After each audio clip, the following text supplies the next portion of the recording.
I read 5 books in February, and one of them was massive, so I'm giving myself a pat on the back for that. We're going to go through what they are, what I rated them, and my thoughts. So the first one that I finished is House of Flame and Shadow by Sarah J Maas. This is a very, very, very chunky book. What is the actual page count? It's 848 pages. It's a chonker, and I bloody loved it. I have gone into a full spoiler reading vlog for this book. If you would like to watch that, I will leave it linked above. Literally littered with spoilers, so please don't watch it if you've not read this, or if you don't want to be spoiled. Don't watch the vlog. But spoiler-free thoughts, I really liked this. I've seen a lot of people saying that they didn't like this and they were really disappointed.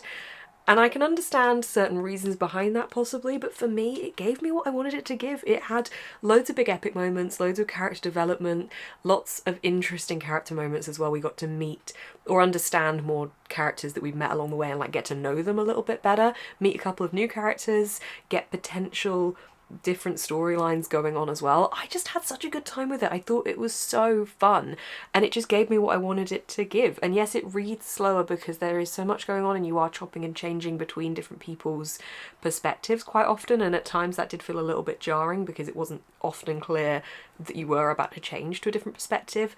But I had a really good time with it. It entertained me, it made me cry, it made me all kinds of emotional, and it just made me feel excited. I gave it 5 stars. I just thought it was great. Compared to the second book in the series, this one I feel like really picked up. I found that second one to be a little bit boring and a little bit flat, but for me, this one picked up. I then obviously felt a little bit slumpy. I didn't really know what could top House of Flame and Shadow, so I picked up The Fury by Alex Michaelides. This is the second Alex Michaelides book I will have read.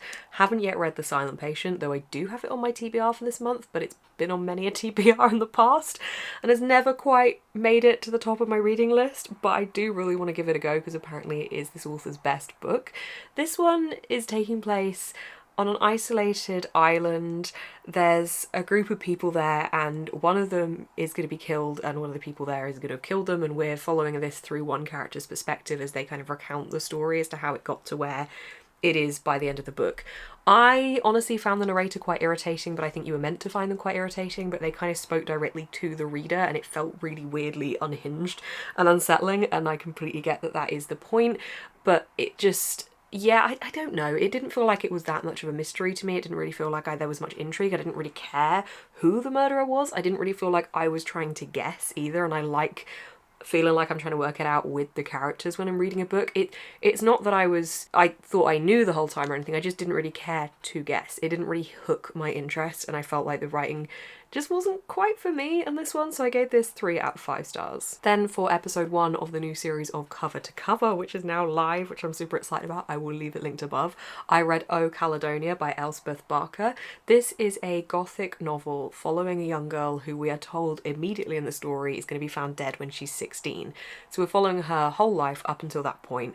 It's quite a sad story. She's not had the most fun in her life and she gets treated differently, but it's also really beautiful and is about her relationship with animals, with books, with herself, and with her family as well. I really liked this one. I think it was something a bit different in the way that it approached a couple of different conversations and subjects, and I had a really good time reading it because it just felt beautiful as much as it was sad and very serious, and in that element it feels bad to say I had a good time reading it, but it just wrote in a way that I wanted to read it out loud. It was so pretty, the writing style, at the same time as being really digestible, because I think sometimes when you have something that does feel like it's kind of tempting more into the gothic literary area, it can sometimes be a little bit slower and a little bit maybe harder to get through, but this didn't feel like that. It just felt like it flowed really nicely and I thought it was great. I gave it 4.5 out of 5 stars.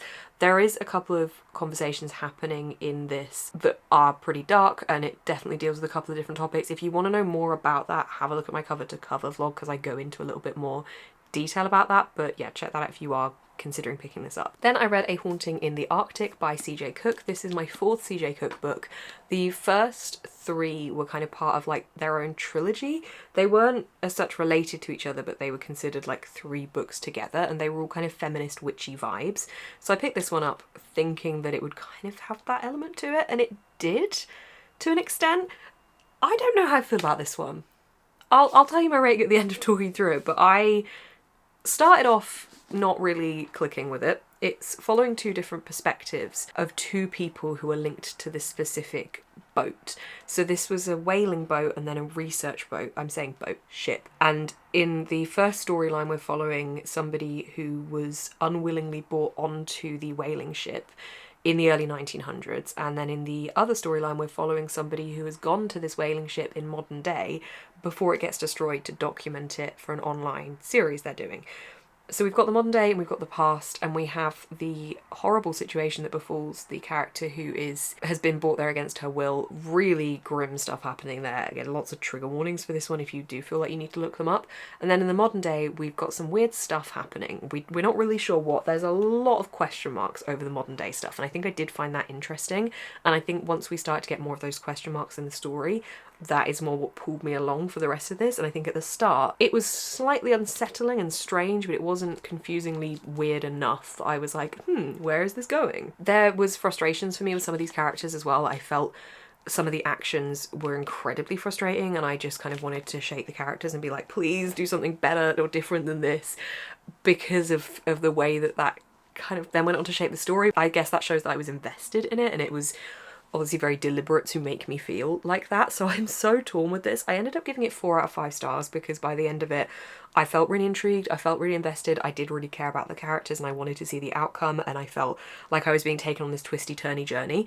Twisty-turny journey! Okay.